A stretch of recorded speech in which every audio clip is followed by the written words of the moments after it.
Hallelujah, praise the Lord. परमेश्वर की स्तुति हो, महिमा हो, गौरव हो। मैं परमेश्वर को धन्यवाद देना चाहता हूँ, परमेश्वर की महिमा करना चाहता हूँ कि फिर से एक बार परमेश्वर ने हमें ऑनलाइन के ज़रिए एकत्रित किया।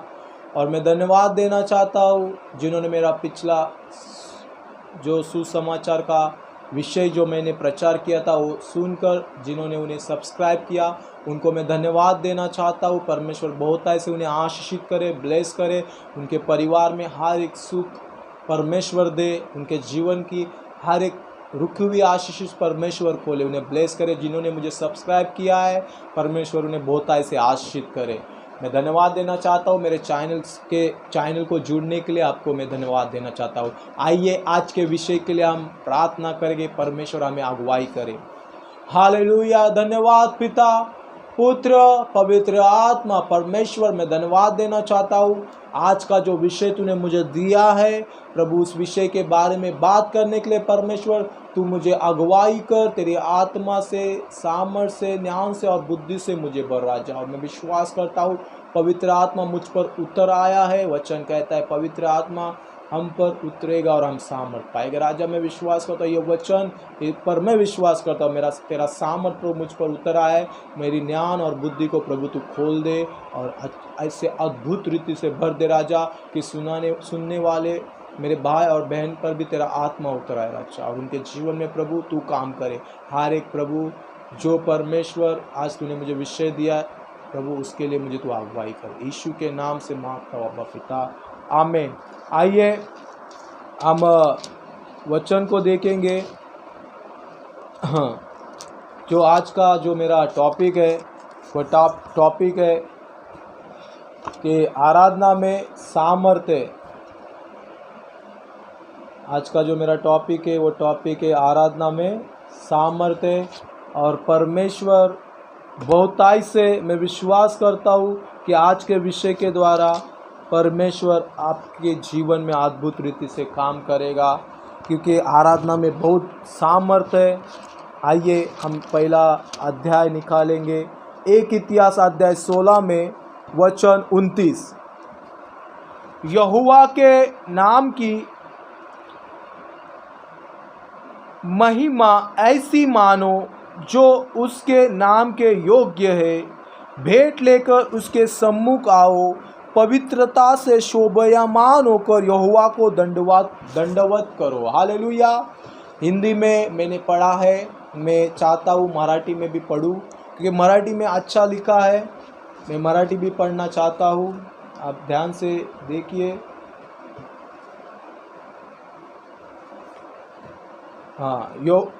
एक इतिहास अध्याय 16 वचन 29। परमेश्वराच्या नामाची तोरविगा अर्पण घेऊन त्याच्या समोर या, पवित्रतेने युक्त होऊन परमेश्वराची आराधना करा। हालेलुया। वचन कह रहा है आराधना करा। परमेश्वर के सामने हमें भेंट लेकर आना है, और वो कौन सी भेंट है? वो भेंट है आराधना की। परमेश्वर चाहता है कि हम उसके सामने आराधना की भेंट लेके आए, पर परमेश्वर कहता है पूरे पवित्रताई में आइए।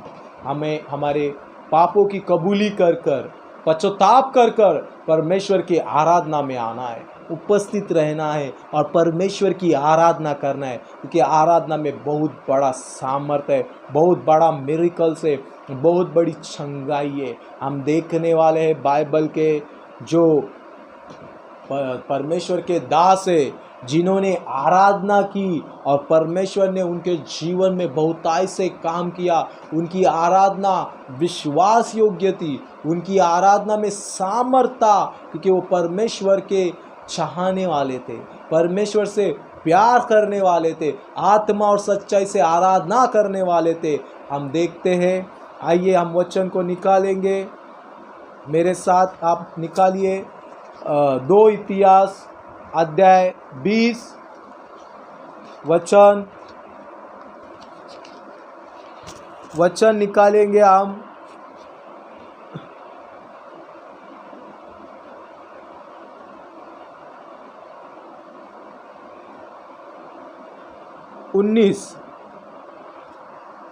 दो इतिहास अध्याय 20 वचन 19 से हम 23 तक पढ़ेंगे। हालेलुया।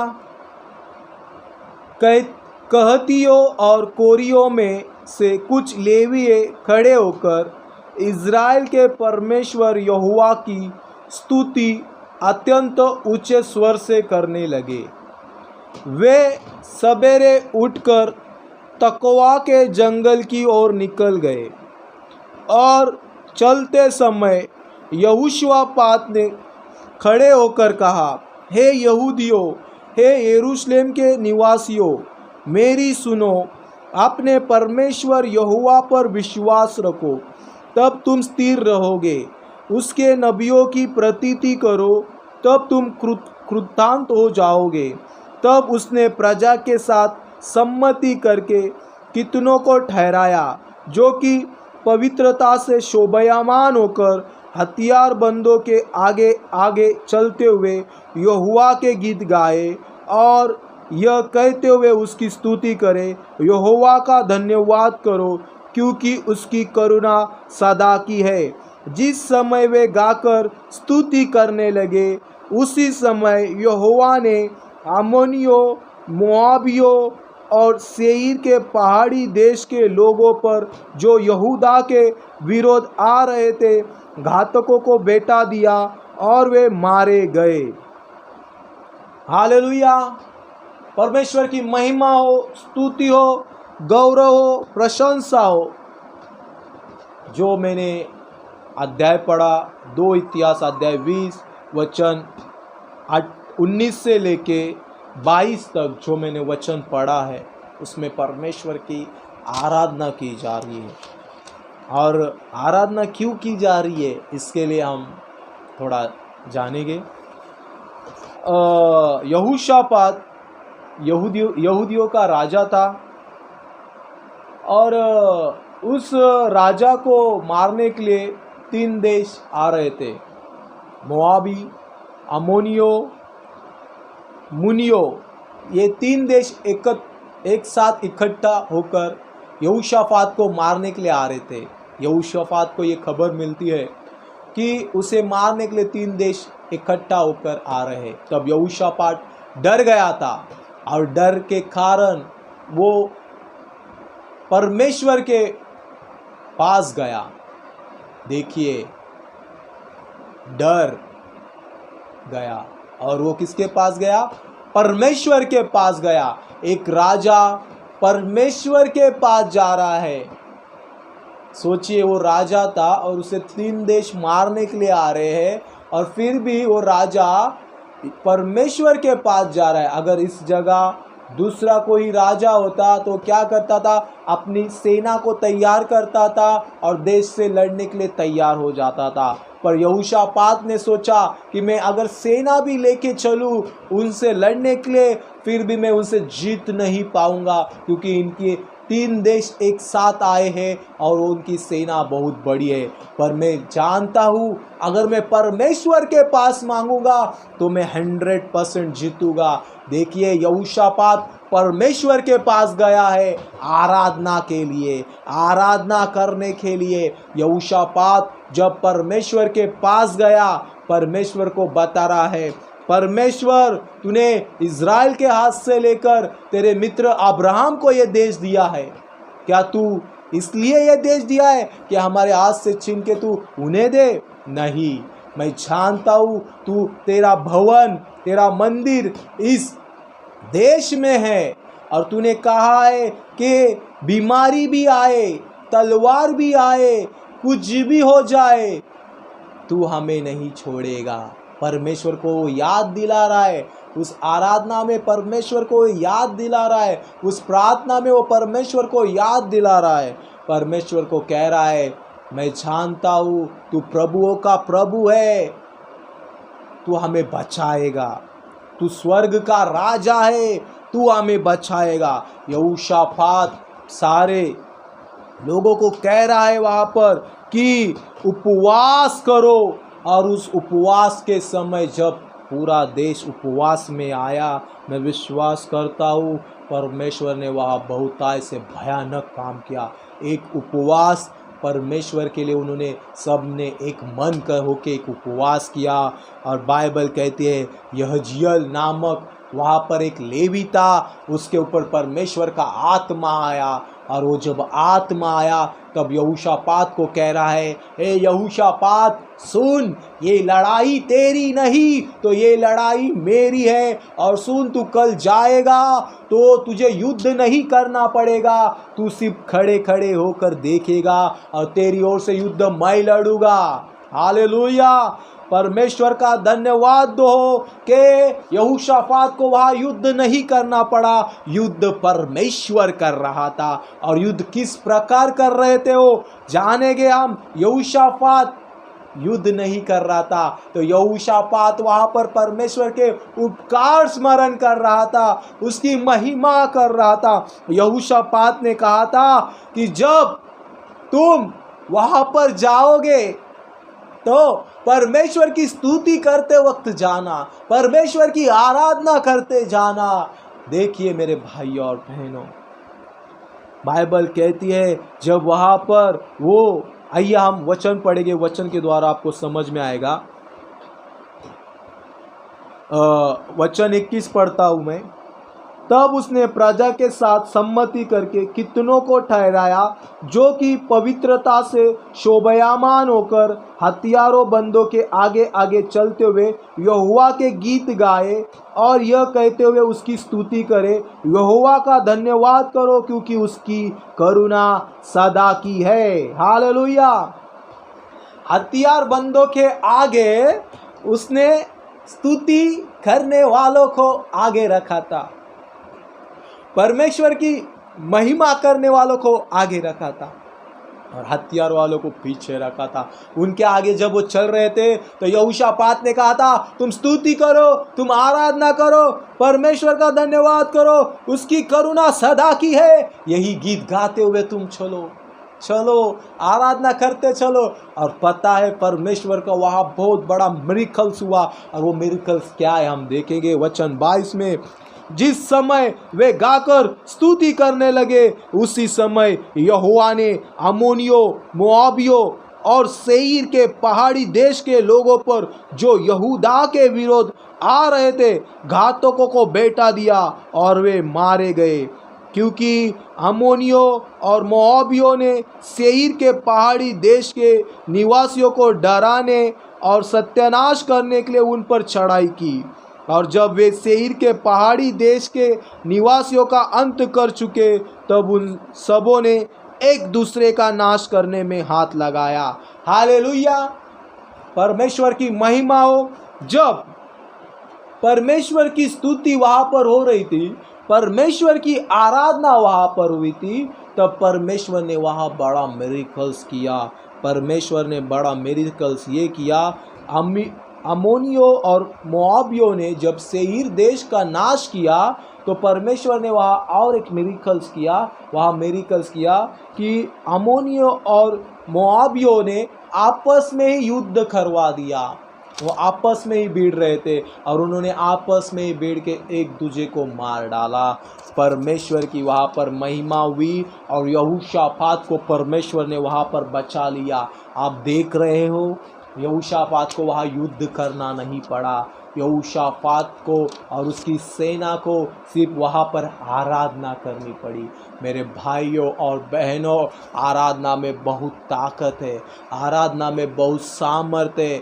आज कलीसिया में अगर हम एकत्रित हो रहे हैं तो विश्वास से एकत्रित होइए। जिस तरह यहोशापात ने कहा था उसकी सेना को कि परमेश्वर पर विश्वास रखो, उसके नबियों पर विश्वास रखो। क्या आज हम परमेश्वर पर विश्वास रखते हैं, उसके नबियों पर विश्वास करते हैं? यहोशापात ने कहा कि तुम परमेश्वर पर विश्वास करो, परमेश्वर तुम्हारे लिए लड़ेगा। हालेलुया। आज हमारा परमेश्वर हमारे लिए लड़ता है। जब हम आराधना में चलते हैं, आराधना में एक मन होकर आते हैं, आराधना में जब हम सच्चाई में खड़े होते हैं, आराधना में जब हम गाते हैं, तब परमेश्वर हमारे लिए लड़ता है। और शैतान चाहता है कि हम परमेश्वर की आराधना ना करें, परमेश्वर की स्तुति ना करें, परमेश्वर के उपकार स्मरण ना करें, परमेश्वर की भलाई को याद ना करें। ये शैतान चाहता है, क्योंकि उसको पता है अगर हम आराधना करेंगे तो परमेश्वर कुछ स्वर्गदूत वहाँ पर आके उसे कुचल देंगे। इसलिए शैतान चाहता है कि तुम चर्च पर समय पर ना पहुँचो। हमारा चर्च 4 से लेके 7 बजे तक चलता है, और हम क्या करते हैं उस समय? आराधना अगर हमारी 1 घंटा चलती है 4 से लेके 5 बजे तक, तो हमें 4 बजे वहाँ पर उपस्थित होना है। पर हम क्या करते हैं? 5 बजे वहाँ पर आते हैं और आराधना पूरी ख़त्म हो जाती है। हम उस आराधना में नहीं पहुँच पाते हैं। मेरे भाइयों और बहनों, आराधना में पहुंचना बहुत ज़रूरी है। ठीक है, मैं मानता हूँ अगर हम कोई काम में फंसे हुए, कोई जॉब में फंसे हुए, अगर हमें समय नहीं मिल रहा, हम देरी से आ रहे हैं, तो मैं जानता हूँ परमेश्वर उन्हें ब्लेस करेगा, आशीष करेगा। पर जो लोग संडे का घर में होकर भी उन्हें 4 बजे आने के लिए समय रहकर भी वो लेट करते हैं, परमेश्वर की आराधना होने के बाद आते हैं, तो उनके लिए परमेश्वर कहता है, मेरे भाई और बहन, शैतान तुम्हें चाहता है, शैतान तुमको छुटकारा नहीं होने देना चाहता है। तुम्हें छुटकारा नहीं मिलने के लिए शैतान तुम्हें रोक रहा है कि आराधना में मत जा। अगर तू आराधना में जाएगा तो तू छुटकारा पाएगा। हम देखते हैं यहोशापात को जिस तरह परमेश्वर ने बचाया, वो बचाया क्योंकि उसकी सेना परमेश्वर की आराधना कर रही थी, परमेश्वर की महिमा कर रही थी। अगर आज हम कलीसिया में एकत्रित होकर परमेश्वर की आराधना करेंगे, परमेश्वर के संगति में विश्वास से आराधना करेंगे, परमेश्वर पर विश्वास रखेंगे, तो वही परमेश्वर जिसने यहोशापात को बचाया 3 देशों से, वही परमेश्वर आज तुम्हें और मुझे बचाएगा। अगर हम समय पर परमेश्वर की आराधना के लिए पहुंच रहे, समय पर पहुंचकर प्रभु की आराधना डर भय से कर रहे, तो मैं विश्वास करता हूँ परमेश्वर तुम्हें बहुत ऐसे ब्लेसिंग और आशीषित करेगा। आइए हम यूहन्ना अध्याय 4 वचन 23 और 24 पढ़ेंगे। परंतु वह समय आता है, वरन अब भी है, जिसमें सच्चे भक्त पिता की आराधना आत्मा और सच्चाई से करेंगे, क्योंकि पिता अपने लिए ऐसे ही आराधकों ढूंढता है। परमेश्वर आत्मा है और अवश्य है कि उसकी आराधना करने वाले आत्मा और सच्चाई से आराधना करें। हालेलुया। परमेश्वर आज भी ढूंढ रहा है, ऐसे आराधकों को ढूंढ रहा है जो सच्चाई से और आत्मा से करे। क्या हम सच्चाई से और आत्मा में आराधना कर रहे हैं? हम देख रहे हैं कि हम आराधना चलती है और प्रभु की आराधना में हम उपस्थित नहीं है। कैसे हम सच्चाई से आराधना करेंगे? किस दिल से हम सच्चाई से आराधना करेंगे? चर्च का समय ख़त्म हो रहा है, आराधना का समय ख़त्म हो रहा है और हम वहाँ उपस्थित नहीं है। मैं धन्यवाद देना चाहता हूँ प्रभु का। मैं भी पहले ऐसे ही था, जब आराधना चलती थी तो मैं आराधना में नहीं आता था, क्योंकि मैं उस समय प्रभु को नहीं जानता था। पर जैसे जैसे मैं प्रभु को जानने लगा, प्रभु को पहचानने लग गया और मैं प्रभु के जैसे जैसे वचनों पर विश्वास करने लग गया, तब मैं क्या करने लग गया? आराधना पे समय पर पहुंचने लग गया। और मैं प्रभु को धन्यवाद देता हूँ कि प्रभु मुझे आज समय पर लेके जा रहा है। कभी कभी मुझे भी थोड़ी देरी हो जाती है, पर मैं प्रभु को क्षमा मांगता हूँ। हाँ, पर मैं विश्वास करता हूँ कि मैं हर दिन समय पर ही पहुँचूँ, क्योंकि परमेश्वर की आराधना करना बहुत ज़रूरी है। जब हम परमेश्वर की आराधना सच्चे दिल से करेंगे, तब परमेश्वर हमें बहुत ऐसे आशीषित करेगा। यहोशापात को परमेश्वर ने आशीषित किया, आज वो तुम्हें और मुझे भी आशीषित करेगा। इसलिए आज हम परमेश्वर अगर हमें ढूंढ रहा है, सच्चे आराधकों को ढूंढ रहा है, तो हमें तैयार होना है परमेश्वर के आराधक बनने के लिए। आराधक वही नहीं होता जो सामने आकर गाता है, जो माइक पकड़ के गा रहा है, वही आराधक नहीं होता। आराधक हर एक होता है जो सच्चे दिल से गाने वाला है और सच्चे मन से गाने वाला है, आत्मा में गाने वाला। हर एक परमेश्वर की नज़र में आराधक है। आप ये मत सोचिए कि मेरा आवाज़ कैसा है, मैं कैसा गाता हूँ, नहीं। प्रभु कहता है अगर तू आत्मा और सच्चाई से गा रहा है तो मैं तेरे लिए प्रसन्न हूँ, मैं तेरे लिए खुश हूँ। तू मेरा बेटा है, तू मेरे लिए गा रहा है, तू मेरी महिमा के लिए गा रहा है। अगर आज हम परमेश्वर के इस वचन पर विश्वास करके आत्मा और सच्चाई से गाने वाले हैं तो मैं विश्वास करता हूँ प्रभु तुम्हें बहुतायत से आशीषित करेगा, तुम्हारे जीवन से बहुतायत से दुख तकलीफों को दूर करेगा। आइए हम प्रेरितों के काम अध्याय 16 में वचन 16 से लेकर 20 तक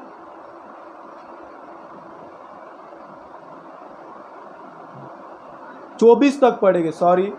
प्रेरितों के काम अध्याय 16 में वचन 16 से 24 तक पढ़ेंगे। आइए मैं पढ़ता हूँ, आप ध्यान दीजिए। जब हम प्रार्थना करने की जगह जा रहे थे तो हमें एक दासी मिली जिसमें बावी कहने वाली आत्मा थी और बावी कहने से अपने स्वामियों के लिए बहुत कुछ कमा लाती थी। वह पौलुस के और हमारे पीछे आकर चिल्लाने लगी, ये मनुष्य परम प्रधान परमेश्वर का दास है जो हमें उद्धार के मार्ग की कथा सुनाते हैं। वह बहुत दिन तक ऐसे ही करती रही, परंतु पौलुस दुखी हुआ और मुड़कर उस आत्मा से कहा, मैं तुझे यीशु मसीह के नाम से आज्ञा देता हूँ कि उसमें से निकल जा, और वह उसी घड़ी निकल गई। जब उसके स्वामियों ने देखा कि हमारी कमाई की आशा जाती रही तो पौलुस सिलास को पकड़ के चौक में प्रधान के पास खींच ले गए और उन्हें फौजदारी के हकीमों के पास ले गया और कहा, ये लोग जो यहूदी हैं हमारे नगर में बड़ी हलचल मचा रहे हैं और ऐसी रीतियाँ बता रहे हैं जिन्हें ग्रहण करना या मानना हम रोमियों के लिए ठीक नहीं। तब भीड़ के लोग उनके विरोध में इकट्ठे होकर चढ़ आए और हकीमों ने उनके कपड़े फाड़कर उतार डाले और उन्हें बेत मारने की आज्ञा दी। बहुत बेत लगवाकर उन्होंने उन्हें बंदी गृहों में डाल दिया और दारोगा को आज्ञा दी कि उन्हें चौकसी से रखे। उसने ऐसी आज्ञा पाकर उन्हें भीतर की कोठरी में रखा और उनके पांव काट में ठोक दिए। हालेलुया। देखिए यहाँ पर एक स्त्री देख रहे हैं जो दासी है और जिसमें भावी आत्मा है, जो पौलुस और सिलास के पीछे जाती थी और कहती थी ये परमेश्वर के परम प्रधान परमेश्वर के दास है जो उद्धार का मार्ग बताते हैं। हालेलुया। उस समय पौलुस ने मुड़कर उस स्त्री से कहा, ये भावी कहने वाली आत्मा इससे निकल और चली जा।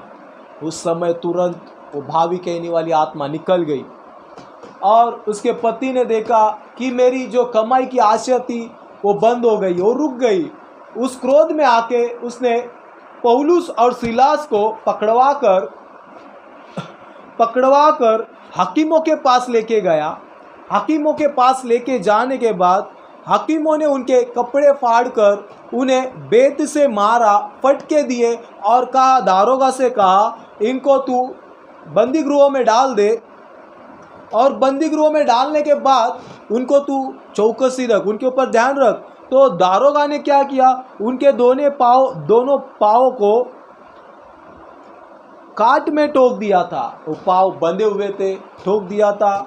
और देखिए पौलुस और सिलास को वहाँ पकड़वाया गया है, बांध दिया गया है। फिर भी पौलुस और सिलास देखिए कितना आत्मा और सच्चाई से आराधना कर रहे हैं। उनके जीवन में दुख है, तकलीफ है, वो वेदना है, वो क्लेश है, वो संकट है, पर उसे वो नज़रअंदाज करते हुए परमेश्वर की आराधना कर रहे हैं, परमेश्वर की स्तुति कर रहे हैं, परमेश्वर को महिमा दे रहे हैं। हम पढ़ेंगे वचन प्रेरितों के काम अध्याय 16 में हम वचन 25 से 27 तक पढ़ेंगे। आधी रात के लगभग पौलुस और सिलास प्रार्थना करते हुए परमेश्वर के भजन गा रहे थे और कैदी उनकी सुन रहे थे। इतने में एक बड़ा भूकंप आया, यहाँ तक कि बंदी गृह की नींव हिल गई और तुरंत सब द्वार खुल गए और सबके बंधन खुल पड़े। दारोगा जाग उठा और बंदी गृह के द्वार खुले देखकर समझा कि कैदी भाग गए। अंत उसने तलवार खींचकर अपने आप को मार डालना चाहा। हालेलुया। देखिए, आधी रात के लगभग पौलुस और सीलास परमेश्वर की प्रार्थना और आराधना कर रहे हैं और बंदी गृह भी सुन रहे। बंदी गृह भी उस आराधना में लौलीन हो गए। क्या हम जब कलीसिया में आराधना होती है हम लौलीन हो जाते हैं? उस आराधना को हम सुनते हैं, उस आराधना को हम गाते हैं क्या? देखिए, जब उस बंदी गृह के कैदी पौलुस और सीलास की आराधना को सुन रहे थे तो उनके बंदी गृह, उनके बंधन टूट गए। हाँ, वाह वाह वाह, क्या महान प्रभु का मिरेकल्स हुआ है। आप देख रहे हैं आराधना में कितनी ताकत है, सामर्थ्य, शक्ति है। जब आराधना चल रही थी तो वहाँ के बंदी गृह की नींव हिल रही थी। हालेलुया। और दारोगा को लगा कि सब कैदी भाग गए हैं, तो दारोगा तलवार लेकर अपने आप को मार रहा था। तो पौलुस ने आवाज दिया, ए दारोगा रुक, तू खुद को कुछ तू ये तकलीफ मत दे, तू खुद को मत मार, हम लोग यहाँ पर ही है, हम लोग यहाँ ही रुके हैं, तू डर मत। आपको पता है वहाँ पर क्या हुआ? दारोगा डर गया था, दारोगा मरने वाला था, पर परमेश्वर ने उसे नया जीवन दिया। नया जीवन दारोगा को मिला। दारोगा ने वहाँ पर पौलुस को प्रणाम किया, पौलुस से कुछ वचन सुने और उस वचन को सुनने के बाद दारोगा ने और दारोगा के परिवार ने परमेश्वर पर विश्वास किया। मेरे भाइयों और बहनों, आपको पता है दारोगा कब बदला? जब वहाँ पर आराधना चल रही थी, परमेश्वर की महिमा चल रही थी, तब जाकर दारोगा और उसका परिवार बदला। आपको पता है आज बहुताई के बिलीवर परिवार है जिनमें एक ही बिलीवर है और बाकी के सब अन्य जाति है। 10-10 साल 20-20 साल हो रहे हैं फिर भी उनका परिवार नहीं बदल रहा है। 5-5 साल हो रहा है फिर भी उनका परिवार नहीं बदल रहा है। प्रार्थना चल रही है फिर भी परिवार नहीं बदल रहा है। उसका कारण क्या है हमें देखना है। क्या हम समय पे आराधना में जा रहे हैं? परमेश्वर की आराधना हम समय पे कर रहे हैं? परमेश्वर की महिमा हम समय पे कर रहे हैं या सिर्फ कलीसिया में जा रहे और आ रहे? अगर हम समय पे जा रहे, समय पे आराधना कर रहे, तो मैं विश्वास करता हूँ जिस रीति से दारोगा के परिवार को परमेश्वर ने बदला, उसी रीति से परमेश्वर तुम्हारा परिवार बदल देगा। आज परमेश्वर की मैं महिमा करता हूँ कि परमेश्वर ने हमारे पूरे परिवार को बदला है। हम प्रभु के आराधना में समय पे जा रहे हैं, प्रभु हमें ब्लेस कर रहा है, आशीषित कर रहा है। और मैं चाहता हूँ आप भी प्रभु की आराधना में समय पर जाइए, समय पर आराधना करिए। जब आप समय पर जाएंगे, समय पर आराधना करेंगे, मैं सच कहता हूँ जिस रीति से परमेश्वर ने पौलुस और सीलास के बंदी गृह के दरवाजों को तोड़ दिया, उसी तरह परमेश्वर आपके जीवन में से बहुताई से जो रुकावटें, जो रुके हुए काम है, जो शैतान ने रोके हुए काम है, उसे परमेश्वर तोड़ देगा। जब आराधना में आप उपस्थित होगे, आराधना प्रभु की करोगे, प्रभु की महिमा करोगे, मैं विश्वास करता हूँ प्रभु आपको बहुताई से आशीषित करेगा। इस प्रार्थना के द्वारा, इस वचन के द्वारा परमेश्वर आपको बहुताई से आशीषित करे। आइए हम प्रार्थना करेंगे। हालेलुया। धन्यवाद प्रभु परमेश्वर, मैं महिमा करता हूँ, गौरव करता हूँ, स्तुति करता हूँ राजा, तेरी प्रशंसा करता हूँ राजा कि आज के वचन के द्वारा प्रभु तू बहुताई के लोगों को आशीषित कर और प्रभु आराधना में समय पे पहुँचने के लिए प्रभु अनुग्रह कर और प्रभु सच्चाई से आराधना करने के लिए हमें अगुवाई कर राजा। जिस प्रकार यहोशापात को, पौलुस और सीलास को प्रभु तूने छुड़वाया आराधना में, जिस प्रकार दारोगा के परिवार को तूने प्रभु पश्चाताप का मन दिया, हम विश्वास करते राजा जब हम आराधना सच्चे दिल से और आत्मा से करेंगे राजा, मैं विश्वास करता रहा तू बहुताई के लोगों को बदल रहा है, उनके जीवन को बदल रहा है। प्रभु इस वचन के द्वारा प्रभु हर एक को तू आशीषित करे, यीशु के नाम से मांगते अब्बा पिता, आमीन आमीन आमीन।